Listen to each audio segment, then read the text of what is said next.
টুতে যেটা দেখেছিলাম, পার্ট টুতে গিয়ে বোঝা গেছিল কি, যে পার্ট টুতে সেই ভোলেনাথ একটা ভূয়সী গর্ব করেছিল, একটা গর্ব মিথ্যা মিথ্যা সে গর্ব করেছিল যে বাঘটাকে আমিই ধরে নিয়ে এসেছি।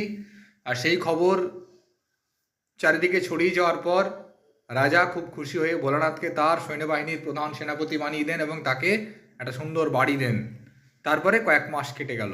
সিরিয়াল দেখতে গেলে আমরা যেমন দেখি না, কয়েক মাস পর, কয়েক বছর পর। এবার দেখো, a few months after that evening, news came that a neighboring king has declared war. Volanath and his king gathered at the royal court. A few months after that evening, সেই সন্ধ্যার বা সেই ইভিনিংয়ের কয়েক মাস পরে, a few months after that evening, সেই সন্ধ্যার কয়েক মাস পরে, নিউজ কেম দ্যাট, খবর এসেছিল যে, কি খবর এসেছিল? A neighbouring king has declared war. একটা নেবারিং কিং বা একটা প্রতিবেশী রাজা হ্যাজ ডিক্লেয়ার্ড ওয়ার, যুদ্ধ ঘোষণা করেছেন। Bholenath and his king gathered at the royal court. Bholenath and his king, Bholenath এবং তার রাজা, গ্যাদার্ড জমায়েত করেছিলেন, বা ভোলেনাথ এবং তার রাজা এক জায়গায় হয়েছিলেন। কোথায়? At the royal court. Royal court মানে রাজসভা, অর্থাৎ ভোলেনাথ এবং রাজামশাই রাজসভায় দেখা করেছিলেন। The king told Bholanath, the king অর্থাৎ রাজা, টোল্ড ভোলানাথ, ভোলানাথকে বলেছিলেন, you are the commander in chief of my army. তুমি আমার আর্মি বা আমার সৈন্যবাহিনীর কমান্ডার ইন চিফ বা আমার সৈন্যবাহিনীর প্রধান।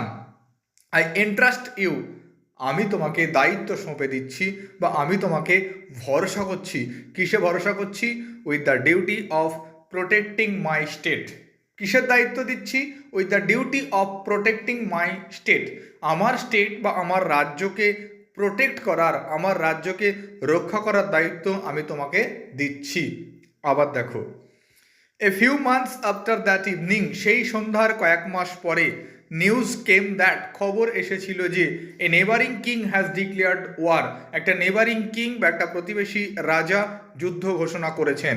Bholenath and his king gathered at the royal court, Bholenath এবং তার রাজা gathered at the royal court, রাজসভায় দেখা করেছিলেন।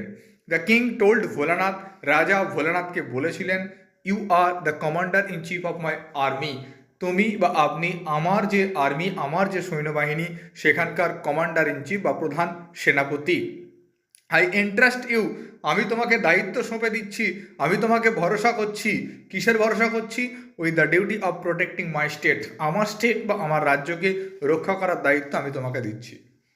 ভাবো তো, ভোলানাথ যে ঘোড়ায় চাপতেই পারে না, তাকে যদি রাজ্য রক্ষা করার দায়িত্ব দেয় তার অবস্থা কী হবে? সেটাই এখানে ঘটেছে। ভোলেনাথ কেম back home in utter despair. Despair মানে হতাশা, আটার মানে চরম। ভোলেনাথ কেম ব্যাক হোম, ভোলেনাথ বাড়ি ফিরে এসেছিল, ইন আটার ডেসপায়ার, চরম হতাশ হয়ে। I don't even no, I don't even, even মানে এমনকি, আই ডোন্ট ইভেন নো, আমি এমনকি জানি না পর্যন্ত, বা আমি এমনকি জানি না, কি জানি না? How to ride a horse, কেমন করে একটা ঘোড়ায় চাপতে হয়। তাহলে ভোলানাথ খুব হতাশ হয়ে বাড়ি ফিরে এসেছিল, কারণ সে ঘোড়ায় চাপতে পর্যন্ত জানে না। হি টোল্ড হিজ ওয়াইফ হেল্পলেসলি, সে এই কথাটা তার ওয়াইফ বা তার স্ত্রীকে হেল্পলেসলি, অসহায়ভাবে বলেছিল। তাহলে ভোলেনাথ অসহায়ভাবে তার স্ত্রীকে বলেছিল যে, I don't even know how to ride a horse, আমি জানি না পর্যন্ত কি করে ঘোড়ায় চাপতে হয়। How will I defend our borders against 8,000 enemy soldiers. তখন ভোলানাথ কি বলছে? How will I defend our borders, কেমন করে আমি ডিফেন্ড করব, কেমন করে আমি রক্ষা করব আওয়ার বর্ডার্স, আমাদের বর্ডারকে, আমাদের সীমানাকে, এগেনস্ট 8,000 এনিমি সোলজার্স, 8,000 শত্রু সৈন্যের বিরুদ্ধে। তাহলে ভোলানাথ কি চিন্তা করছিল? ভোলানাথ ঘোড়ায় চাপতে পারে না, তাই ভোলানাথ চিন্তা করছিল যে আমি ঘোড়ায় চাপতে পারি না, কি করে আমি আমাদের দেশের সীমানাকে, আমাদের রাজ্যের সীমানাকে 8,000 সৈন্যের বিরুদ্ধে ডিফেন্ড করব। প্যারাটা আরেকবার বলছি। Bholanath came back home in utter despair, Bholanath came back home, Bholanath বাড়ি ফিরে এসেছিল, ইন আটার ডেসপায়ার, চরম হতাশ হয়ে। আই ডোন্ট ইভেন নো, আমি এমনকি জানি না পর্যন্ত, how to ride a horse, কী করে ঘোড়ায় চাপতে হয়। He told his wife helplessly, সে তার স্ত্রীকে বলেছিল অসহায়ভাবে। How will I defend our borders, কেমন করে আমি আমাদের বর্ডার্স বা সীমানাকে রক্ষা করব এগেনস্ট 8,000 এনিমি সোলজার্স, 8,000 শত্রু সৈন্যের বিরুদ্ধে।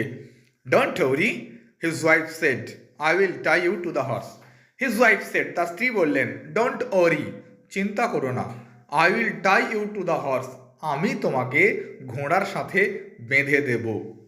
ইন দ্য মর্নিং, সকালবেলায়, the king sent Bholanath a magnificent stallion, সকালবেলায় দ্য কিং রাজামশাই সেন্ট ভোলানাথ, ভোলানাথকে পাঠিয়েছিলেন এ ম্যাগনিফিসেন্ট স্ট্যালিয়ন, একটা সুন্দর ঘোড়া পাঠিয়েছিলেন, চমৎকার ঘোড়া, অর্থাৎ রাজামশাইয়ের কাছে কাছে যে সমস্ত ঘোড়াগুলো ছিল তার মধ্যে সুন্দর ঘোড়াটা ভোলানাথের জন্য পাঠিয়ে দিয়েছিলেন। Bholanath got up glumly on the horse, glumly মানে বিষণ্ণভাবে বা মন ভার করে, মন ভারাক্রান্ত করে, মনে দুঃখ নিয়ে। ভোলানাথ গট আপ গ্লামলি, ভোলানাথ বিষণ্ণভাবে উঠেছিল কোথায়? অন দ্য হর্স, ঘোড়ার পিঠে। অ্যান্ড হিজ ওয়াইফ, এবং তার স্ত্রী, সিকিউরলি টাইড হিম, তার স্ত্রী সিকিউরলি শক্ত করে বেঁধে দিয়েছিল, টাইড হিম বেঁধে দিয়েছিল, টু ইট, ভোলানাথকে বেঁধে দিয়েছিল উইথ রোপ, মানে সরি টু ইট, ঘোড়াটার সাথে ভোলানাথকে বেঁধে দিয়েছিল উইথ রোপ, একটা দড়ি দিয়ে। এই জায়গাটা আবার দেখো, Bholanath got up glumly on the horse, Bholanath বিষণ্ণভাবে ঘোড়ার পিঠে উঠেছিল। And his wife securely tied him, এবং তার স্ত্রী তাকে শক্ত করে বেঁধে দিয়েছিল, টু ইট, ইট মানে এখানে ঘোড়া, ওই ঘোড়ার সাথে বেঁধে দিয়েছিল উইথ রোপ, একটা দড়ি দিয়ে। The horse did not like the feel of the tight ropes, the horse, ঘোড়াটি, ডিড নট লাইক পছন্দ করলো না, কি পছন্দ করলো না? The feel of the tight ropes, ওই শক্ত দড়ির বাঁধনটা পছন্দ করলো না, অর্থাৎ ভোলানাথকে যে তার স্ত্রী ঘোড়ার সাথে বেঁধে দিল সেই ঘোড়াটা তার শক্ত দড়ির বাঁধনটা পছন্দ করলো না। ইট রিয়ার্ড সাডেনলি, এটা রিয়ার্ড সাডেনলি, হঠাৎ করে পিছিয়ে গেল। রিয়ার্ড মানে পিছিয়ে যাওয়া, অ্যাকচুয়ালি রিয়ার, আর রিয়ার মানে লালন পালন করা, এখানে বলছে ইট রিয়ার্ড সাডেনলি, এটা হঠাৎ করে পিছিয়ে গেল। অ্যান্ড গ্যালোপড অফ ওয়াইল্ডলি, গ্যালোপ অফ মানে লাফিয়ে লাফিয়ে চলা, তাহলে ঘোড়াটা প্রথমে একটু পিছিয়ে গেল এবং তারপরে কি করলো? গ্যালোপড অফ, লাফিয়ে লাফিয়ে চলতে শুরু করলো। Bholanath hung desperately to its mane, any mane, mane মানে হচ্ছে কেশর। ঘোড়া আমরা প্রত্যেকে দেখেছি, ঘোড়া দেখবে ঘোড়ার কাঁধের উপরে একটা লোম, মানে একটুখানি লোম ঝুলে থাকে, বড় লোম থাকে, ওইটাকে বলা হয় মেন বা কেশর। বলছে ভোলানাথ হাং ডেসপারেটলি, ভোলানাথ বেপরোয়াভাবে ঝুলছিল কোথায়? টু ইটস মেন, তার কেশর ধরে, অর্থাৎ ওই যে ঘোড়া, ঘোড়ার কেশর ধরে ভোলানাথ বেপরোয়াভাবে ঝুলছিল। রিয়ালাইজিং দ্যাট, এটা বুঝতে পেরে, যে কি বুঝতে পেরে? দ্য হর্স ওয়াজ হেডেড, যে ঘোড়াটা চলেছিল, headed straight for the enemy camp, সোজাসুজি ঘোড়াটা চলেছিল ফর দ্য এনিমি ক্যাম্প, ওই শত্রু শিবিরের দিকে, অর্থাৎ ঘোড়াটা সোজাসুজি শত্রু শিবিরের দিকে চলছে, এটা বুঝতে পেরে Bholanath shouted in fear, Bholanath shouted in fear, Bholanath ভয়ে চিৎকার করেছিল। The horse could not be stopped, ঘোড়াটাকে থামানো গেল না। Bholanath noticed a large tree, Bholanath একটা বড় গাছ দেখেছিল, উইথ ইটস ব্রাঞ্চেস, যে গাছের ব্রাঞ্চেস বা যে গাছের ডালপালা, হ্যাঙ্গিং ওভার দ্য রোড, রাস্তার উপরে ঝুলছিল। As the horse galloped under the tree, যখন সেই হর্স বা ঘোড়াটা গ্যালপড, লাফিয়ে চলে গেল কোথায়? আন্ডার দ্য ট্রি, গাছের নিচে। ভোলানাথ রিস্ট আপ, ভোলানাথ নাগাল পেল, ভোলানাথ ধরতে পারলো, মানে ভোলানাথ রিস্ট আপ, ভোলানাথ নাগাল পেল, up wrist up to grasp the branches, সেই ডালে নাগাল পেল বা ডাল ধরতে পারলো। অ্যান্ড পুল হিমসেলফ ফ্রি, এবং নিজেকে সেই ডাল ধরে টেনে নিজেকে ফ্রি করার, নিজেকে মুক্ত করার চেষ্টা করলো। তাই কি আর হয়? কারণ ওকে শক্ত করে ঘোড়ার সাথে বাঁধা আছে, ও ডালটাকে ধরেছে, এবার ডালটা কি হলো দেখি। But the branches broke away in his hands, কিন্তু the branches broke away in his hands, সেই ডাল ভেঙে তার হাতে চলে আসলো। The horse had enter the enemy camp, ঘোড়াটা শত্রুপক্ষের শিবিরের মধ্যে ঢুকে পড়ল। একবার ভাবো, ভোলানাথকে ঘোড়ার সাথে বাঁধা আছে, সে ভয়ে ভয়ে চলে যাচ্ছে, সামনে গাছের ডাল পেয়েছে, গাছের ডাল ধরেছে, গাছের ডাল ভেঙে ওর হাতে চলে এসছে, আর ঘোড়াকে যেহেতু শক্ত করে বাঁধা আছে, ও রেগে গিয়েও সামনের দিকে চলে যাচ্ছে, আর ভোলানাথ হাতে ডাল নিয়ে চলে যাচ্ছে। The enemy soldiers were astonished to see a wild-looking man tied to a fierce stallion. দেখো, দ্য এনিমি সোলজার্স, শত্রুপক্ষের সৈন্যরা আর অ্যাস্টনিশড, অবাক হয়েছিল। কি কারণে অবাক হয়েছিল? To see a wild looking man, ওই রকম বন্য চেহারার একটা মানুষকে দেখে, tied to a fierce stallion, যে কি হয়েছে, টাইড, যাকে বাঁধা আছে বন্য মানুষটাকে, কোথায়? টু এ ফিয়ার্স স্ট্যালিয়ন, একটা হিংস্র ঘোড়ার সাথে বাঁধা আছে। হিংস্র ঘোড়ার সাথে বন্য মানুষটাকে বাঁধা দেখে শত্রুপক্ষের সৈন্যরা ভয় পেয়ে গেছিল, অবাক হয়ে গেছিল। এবং সে কি করছে? ওয়েভিং ব্রাঞ্চেস এক্সাইটেডলি, এবং সেও কিন্তু উত্তেজিতভাবে ডাল নড়াচ্ছে। ও ডাল নড়াচ্ছে কি সাহসে? ভয়ে, বাঁচাও বাঁচাও বাঁচাও করে চিৎকার করছে ও। দেখো, সেই কথাটাই ওখানে বলছে, হেল্প হেল্প, ভোলানাথ ওয়াজ শাউটিং, ভোলানাথ চিৎকার করছিল বাঁচাও বাঁচাও বলে। আর শত্রুপক্ষের সৈন্যরা ভাবছে বিরাট লোক চলে এসছে, ডাল হাতে করে আসছে, আমাদের মেরেই ফেলবে। The enemy soldiers did not hear him, শত্রুপক্ষের সৈন্যরা তার কথা শুনতে পাচ্ছিল না। দ্য এনিমি সোলজার্স, শত্রুপক্ষের সৈন্যরা ডিড নট হিয়ার হিম, তার কথা শুনতে পাচ্ছিল না। They were greatly scared, scared মানে আতঙ্কিত, ভয়। দে ওয়ার গ্রেটলি স্কেয়ার্ড, তারা ভীষণ ভয় পেয়ে গেল। This must be some great warrior come single handedly to defeat us. The enemy soldiers are overcome with fear. এই জায়গাটা দেখো, তাহলে শত্রুপক্ষের সৈন্যরা দেখছে যে ভোলানাথ একটা লোক ঘোড়ার সাথে বাঁধা অবস্থায় বড় ডাল নিয়ে চলে আসতে, নাচাতে নাচাতে বাঁচাও বাঁচাও করে চিৎকার করছে। কিন্তু যেহেতু শত্রুপক্ষের সৈন্যরা শুনতে পাচ্ছে না, ওরা হয়তো ভাবছে যে আমাদেরকে মেরেই ফেলবে, তারা খুব ভয় পেয়ে গিয়েছে। তারা কি ভাবছে? This must be some great warrior, এইটা মনে হয়, দিস মাস্ট বি, এটা হবে এক গ্রেট ওয়ারিয়ার, একটা মহান যোদ্ধা, কাম সিঙ্গেল হ্যান্ডেডলি টু ডিফিট আস, যে একা হাতে আসছে আমাদেরকে মারতে। তাহলে শত্রুপক্ষের সৈন্যরা ভাবলো যে একা হাতে আসছে মহান যোদ্ধা আমাদেরকে মেরে ফেলতে। The soldiers are overcome with fear, শত্রুপক্ষের সৈন্যরা ভয় পেয়ে গেল।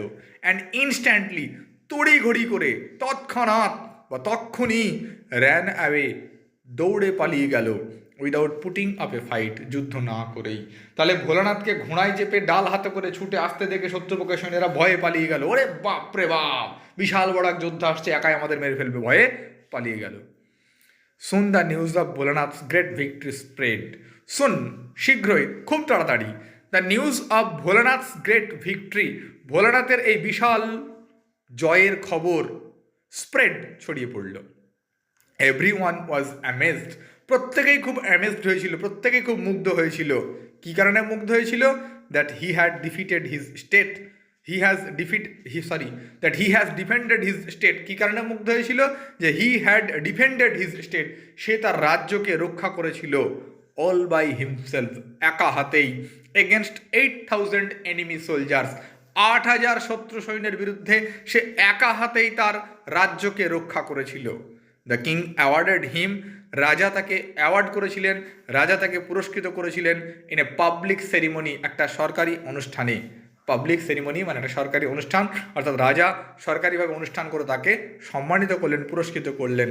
ভোলানাথ বিকেম এ লিজেন্ড, ভোলানাথ বিকেম এ লেজেন্ড, ভোলানাথ একজন বিখ্যাত ব্যক্তি হয়ে গেলেন। It all started with a drip drip, এই সবটাই শুরু হয়েছিল ওই ড্রিপ ড্রিপের কারণে। আজকে যতটুকু পড়লাম, বাংলাটা আমি আরেকবার বলছি, শুধু বাংলাটাকে শোনো। সেই সন্ধ্যার কয়েক মাস পরে খবর এসেছিল যে প্রতিবেশী রাজ্য যুদ্ধ ঘোষণা করেছেন। ভোলানাথ এবং তার রাজামশাই রাজসভায় একত্রিত হলেন। সেই রাজামশাই ভোলানাথকে বলেছিলেন যে তুমি আমার সৈন্যের প্রধান সেনাপতি, আমি তোমাকে আমার রাজ্যকে রক্ষা করার দায়িত্ব সঁপে দিচ্ছি। ভোলানাথ চরম হতাশ হয়ে বাড়ি ফিরে এসেছিল।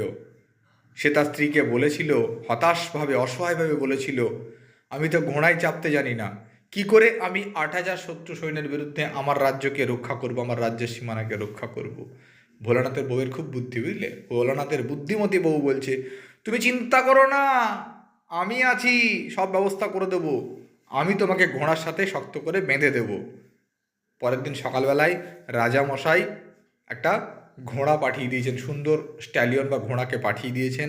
ভোলানাথ বিষণ্ণভাবে যে আমার কী হবে কী হবে, হয়তো বাঁচবই না, মরেই যাবো, এরকম ভাব নিয়ে ঘোড়ার উপরে চাপলো।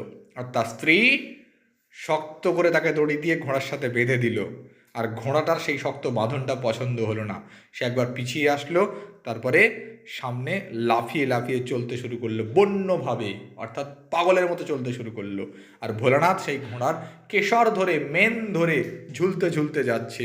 হঠাৎ ভোলানাথ বুঝতে পারলো যে এই ঘোড়া থামবে না, ঘোড়া সোজাসুজি শত্রুপক্ষের সৈন্যর শিবিরের দিকে চলে যাচ্ছে। সে ভয়ে চিৎকার করছে, বাঁচাও বাঁচাও বলে চিৎকার করছে, যাচ্ছে। ভোলানাথ দেখলে সামনে একটা বড় গাছ আছে, গাছের ডাল নিচে ঝুলছে। সে গাছের ডাল ধরে বাঁচার চেষ্টা করলো, গাছের ডাল ধরে নিজেকে বাঁচানোর চেষ্টা করলো, কিন্তু সে যেই গাছের ডাল ধরলো সে ডাল ভেঙে পড়লো। ডাল সহ ভোলানাথ এবার শত্রুপক্ষের সৈন্যের শিবিরের মধ্যে ঢুকে পড়লো আর মুখে চিৎকার করছে বাঁচাও বাঁচাও বলে। শত্রুপক্ষের সৈন্যরা ভাবলো, আরে বাপরে, বিরাট এক যোদ্ধা এসে একা হাতে আমাদেরকে মেরে ফেলবে। তারা ভয়ে পালিয়ে গেল যুদ্ধ না করেই। আর শীঘ্রই এই খবরটা রাজার কানে পৌঁছে গেল।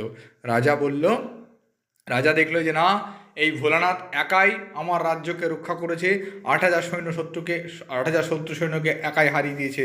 রাজাও খুব খুশি হয়ে ভোলানাথকে একটা সরকারি অনুষ্ঠানে পুরস্কৃত করলেন, আর ভোলানাথ বিখ্যাত হয়ে গেলেন। কিন্তু আদতে আমরা জানি, প্রথম দিন থেকে গল্পটা পড়ছি, ভোলানাথ কিছুই করেনি।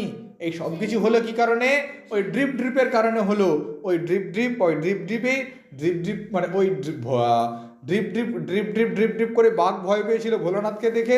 আবার ওই ভোলানাথ যখন শত্রুপক্ষের সৈন্যের দিকে গেল, ভোলানাথকে দেখে শত্রুপক্ষ ভয় পেয়ে গেল। সবটাই ওই ড্রিপের কারণেই হয়েছিল, অর্থাৎ পুরো কৃতিত্বই ড্রিপের। এই কারণেই গল্পের নাম it all started with a drip, যেই সবটাই ড্রিপের কারণে শুরু হয়েছিল। যদি কোনো জায়গায় কোনো প্রবলেম থাকে তোমরা আমাকে জানাতে ভুলো না। আপাতত টাটা।